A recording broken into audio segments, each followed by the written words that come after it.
In your book on investing, and I think what you just said about going to the young generation and where it goes and everything, a lot of people, and I was curious about it, is kind of the forecast on, you follow government, and this is a nonpartisan thing, on Social Security, Medicare, and the entitlement. How does structurally we have to change as a nation so that we can serve all that, because there's this mass of people that are retiring that deserve to get what they paid for, literally out of their tax. Well, remember, we have a pay-as-you-go system, which means we have no money.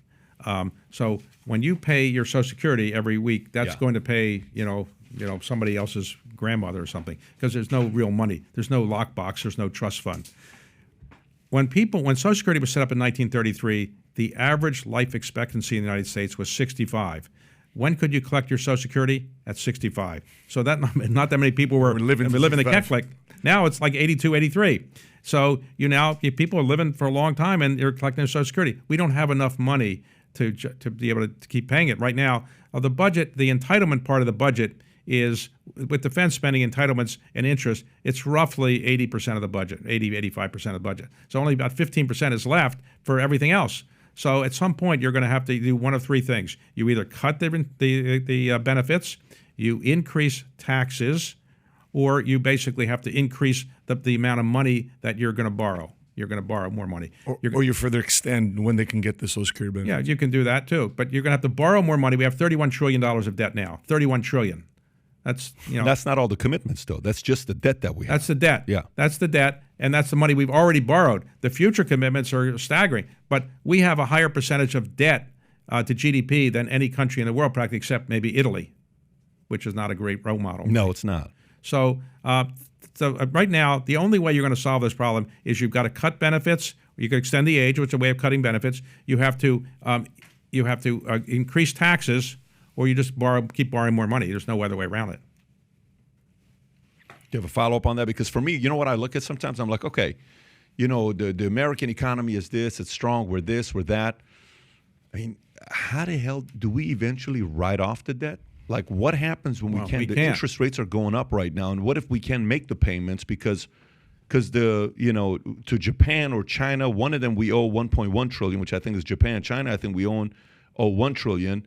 These are not small interest payments that we have to make. What happens when we default on those things? Hopefully we never default, but when the interest rate is essentially zero, you can borrow a lot of money.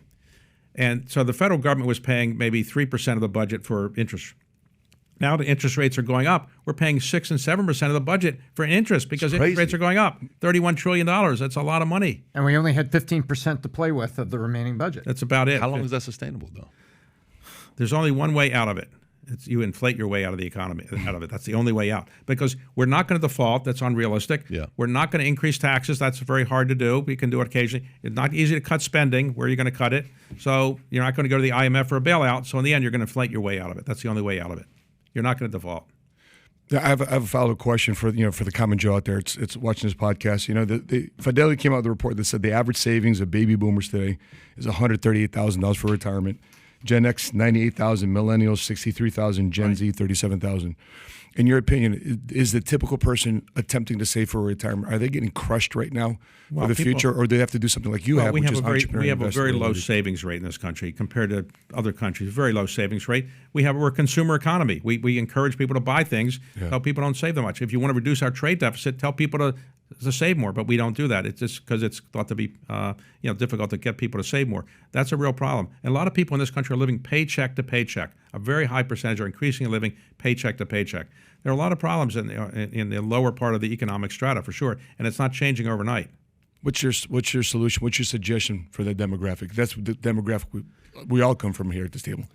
If I had the solution, I would be in Iowa, New Hampshire. I don't have the solution. I don't know. If I had the solution, I would have done something about it. There's no easy way out of it. No easy way out. And I don't think anybody has an easy way out. So with all the craziness taking place, I believe future looks bright. If you believe future looks bright, get your latest Future Looks Bright hat of Valuetainment.